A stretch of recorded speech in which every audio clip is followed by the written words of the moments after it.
এই ধরনের কবিতা আরও শুনতে চ্যানেলটিকে সাবস্ক্রাইব করুন। অনেক দিন থেকেই আমার একটা পাহাড় কেনার শখ, কিন্তু পাহাড়কে বিক্রি করে তা জানি না।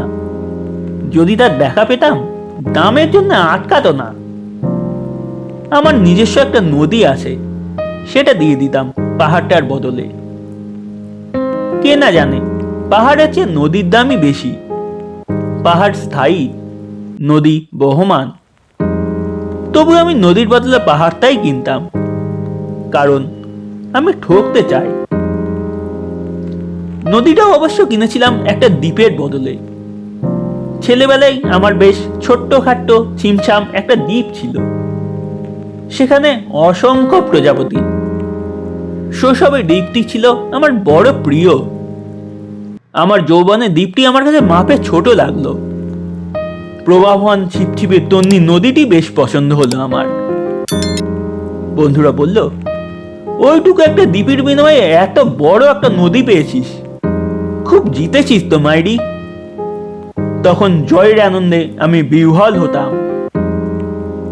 তখন সত্যিই আমি ভালোবাসতাম নদীটিকে। নদী আমার অনেক প্রশ্নের উত্তর দিত, যেমন, বলতো আজ সন্ধেবেলা বৃষ্টি হবে কিনা। সে বলতো, আজ এখানে দক্ষিণ গরম হাওয়া। শুধু একটি ছোট্ট দ্বীপে বৃষ্টি, সে কি প্রবল বৃষ্টি, যেন একটা উৎসব। আমি সেই দ্বীপে আর যেতে পারি না। সে জানতো, সবাই জানে, শৈশবে আর ফেরা যায় না। এখন আমি একটা পাহাড় কিনতে চাই। সেই পাহাড়ের পায়ের কাছে থাকবে গহন অরণ্য। আমি সেই অরণ্য পার হয়ে যাব, তারপর শুধু রুক্ষ কঠিন পাহাড়। একেবারে চূড়ায় মাথার কাছে খুব নিচু আকাশ, নিচে বিপুলা পৃথিবী, চড়ে তীব্র নির্জনতা। আমার কণ্ঠস্বর সেখানে কেউ শুনতে পাবে না।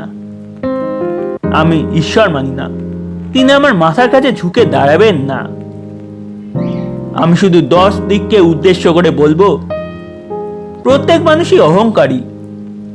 এখানে আমি একা, এখানে আমার কোনো অহংকার নেই। এখানে জয়ী হওয়ার বদলে ক্ষমা চাইতেই ভালো লাগে।